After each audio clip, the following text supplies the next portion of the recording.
Ask Sessions, and we've got Clare Ferris, marketing manager in the music industry, joining us today to talk about all things marketing. How you doing? How's life? All good. Enjoying the sun in London today, so can't can't beat it. So Happy days. So yeah. I'm just gonna get straight into it. Like marketing is one of those things that like it feels like the dark arts. There's so many different ways to do it, and it can be one of the things that I think is probably the most confusing for a lot of artists when they start out, when they've like spent all of their years training themselves up on their instruments, and then training themselves up on their recording knowledge, and then training themselves up on how to get stuff out. Then they're like, all right, well, how do we get people to listen to it now? And I guess that's where you come in, right? Yeah, definitely. I think like quite a lot of people want to do it the quick way, just sort of like, there's like quite a lot of almost like gangster marketers out there that'll kind of just like tell you a lot of quick fixes. But at Motive Unknown and any sort of good consultancy, it's all about building your real and relevant connections. So yeah, I guess that's where we come in, just to advise on how it's best to do that for like on a per client basis, I guess. So the first question we've got here is what can you do to improve your online presence? Like what would you suggest to somebody who's just starting out? I guess as well, it does depend on every different artist. So everyone's different. So when we come in, we would kind of have an audit of all the different kind of key online presences and kind of decide for that artist whereas that epicenter of growth for them. So is it Facebook? A lot of people have kind of walked away from Facebook. But if it's kind of an older leaning artist and a lot of their audience are still active there, then we would say, basically stick to the knitting and keep going there. I'd say probably the most popular one is Instagram, obviously, but the only problem with that is it's kind of flooded. And then there's YouTube as well, which is kind of, the dark horse. I find if you have good visual creative, I find like with a lot of artists I'm working with at the minute, we're actually putting a lot of spend behind YouTube and focusing there. Basically, if you've made a good music video, you want people to see it. TikTok's kind of been one of those ones cropping up. Like everyone wants to get on that TikTok bandwagon. We kind of avoid it at the minute. It's kind of like high cost and it's kind of hard to reach anyone that's relevant because the targeting's so broad on there. Hmm.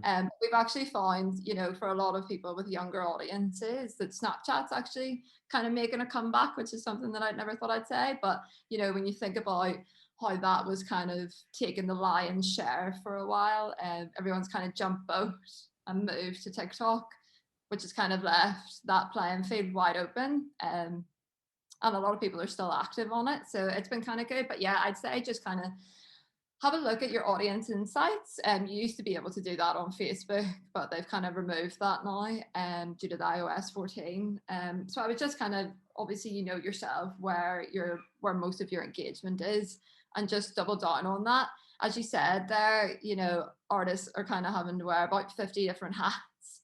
And you find, it's like, oh, I'm too busy making music to like keep posting consistently on Instagram or whatever. So I'd like recommend in that case getting like, using like Facebook Creator Studio or Buffer or to like that to just sit down one afternoon and schedule a lot of posts, because it's important, like if someone goes to look you up, that you're visible.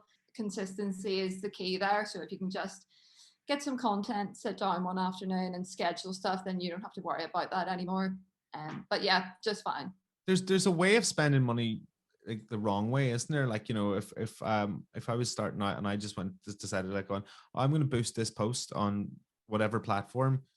If you don't do it the right way, it can kind of be just like posting money down the drain, can't it? Oh, totally. I have this chat with a lot of my friends back home, and anytime I'm helping them, they kind of go on these courses, and it's like, oh, if you have say £100 or something, just put all that into like Mexico and Brazil, because basically the costs are super super cheap there. But it's like when you're just starting off, like that's the time you want to start building your audience, because if you just keep spending that £100 in Mexico and Brazil, you're never going to be able to return to those people to sell tickets or to sell merch or to sell vinyl. So you really want to just sort of hammer down and hone in on where your audience actually are, So in terms of like the location, in terms of age as well, we find like a lot of people just kind of go for like the auto the auto one, which is kind of like 13 to 65 plus. Mhm. So again, you just find that there's no one in your actual audience that you're wanting to reach seeing the content. So it is like, it's one of those ones where it's more expensive, which makes it off-putting, but in the long run you find that effort was worth it. So for example, you know, a lot of people just want to jump straight in as well and go for like something like link clicks. So Mhm. if they're like streaming or something like that, and they kind of want to just jump in at the deep end, whereas if you're just starting off, then you need to start building your market or remarketing audiences. So your remarketing audiences are basically anyone who actually engages with you. So they're like your warmest audiences who will, you know, get reserved advertising and then like actually grow into someone that's your actual fan. And then, you know, as I said, will buy merch and will buy tickets. So they're high value. But a lot of people kind of just want to jump straight in and book for something like traffic, you know, to like stream their track or something like that. Mhm. And you just find the costs are just so expensive because they don't want to put the legwork in at the start. You know, you just kind of want to jump straight into the like going for gold sort of thing. But it is just all about building audiences over time, even if it is like a longer process. But you find if you jump straight in, then it's more expensive. What about marketing for free? Like, I mean, some like there's, say you've got like literally no money to put into like, you know, targeted spend or whatever. Does it have to be guerrilla marketing? Do you have to go around with a spray paint can and just do it on the side of buildings, or like how how does it work? So we always find, you know, mailing lists, for example, are a really good way. So Facebook and Instagram, for example, like they're paid platforms. You have to pay to reach those people. We always say as well, to be honest, if you have like a really small budget, I would recommend boosting posts if you know how to do it correctly.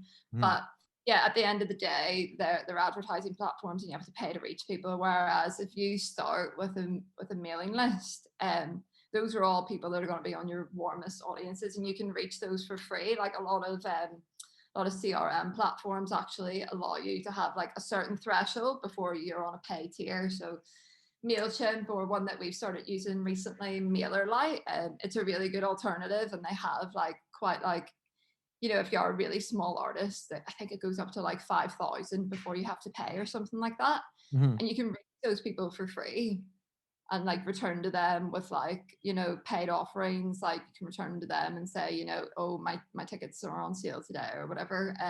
So we find like mailing lists are, in that case, if you're kind of starting from scratch, are a really good way.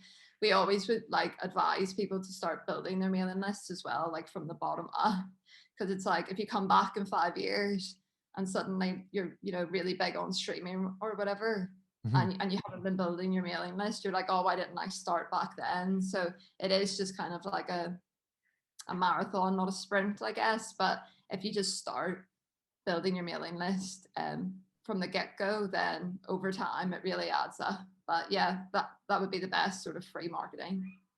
And finally, like what last sort of lasting tips would you give to somebody who's putting out maybe their first or second or third even release?